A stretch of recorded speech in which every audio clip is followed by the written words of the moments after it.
अनसुईया ने एकदम से कहा कि लीजिए ऋषिवर जल पीजिए। बोले बांके बिहारी लाल है कि अब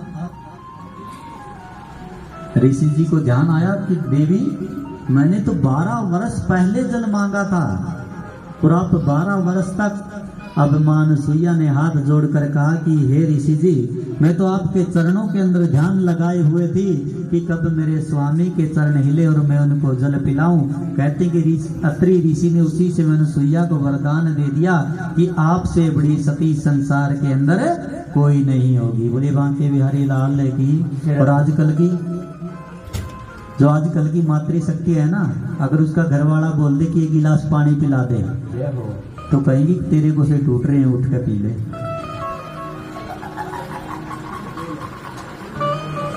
अब ये देखिए अपने तब कि कहते हैं कि जब तक औरत का पति जीवित होता है उसको किसी गुरु की आवश्यकता नहीं होती।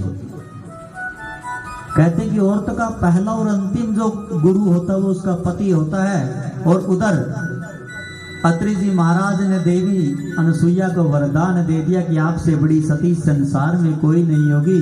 कहते हैं कि जब ये बात तीनों देवियों को पता चली, माँ पार्वती को, माँ लक्ष्मी को और माँ गायत्री को इस बात का पता चला तो तीनों देवताओं को मजबूर कर दिया। कहते हैं कि इंसान कहीं नहीं झुकता लेकिन अपने घर के अंदर वो भी झुक जाता है।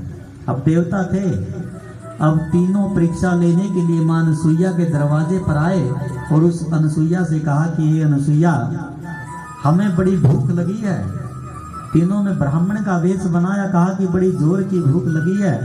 अब मां अनसुईया ने कहा कि ये ब्राह्मण देवताओं, ये तो मेरा सौभाग्य है कि आप हमारे दरवाजे पर आए हो और बड़े सौभाग्य की बात है, मैं आपको भोजन करवाने के लिए तैयार हूँ। अब तीनों देवताओं ने उस अनसुईया को कहा कि देवी हमारी एक शर्त है कि हम भोजन तब करेंगे जब आप नग्न होकर भोजन करवाओगी। अब मां अनसुईया ने सोचा अगर मैंने नग्न होकर भोजन करवाया तो मेरा अस्तित्व भंग व्रत है जो भंग हो जाएगा। अगर ये ब्राह्मण अपने दरवाजे से वापस लौट गए तो भी मेरा अस्तित्व भंग हो जाएगा। बोलिए ब्रह्मा जी महाराज की, बोली माता अनसुईया की। कहते हैं कि देवी अनसुईया ने अपने पति के चरणों का ध्यान किया, हाथ में जल लिया और तीनों देवताओं के ऊपर जल को छिड़क दिया और कहते हैं कि तीनों देवताओं की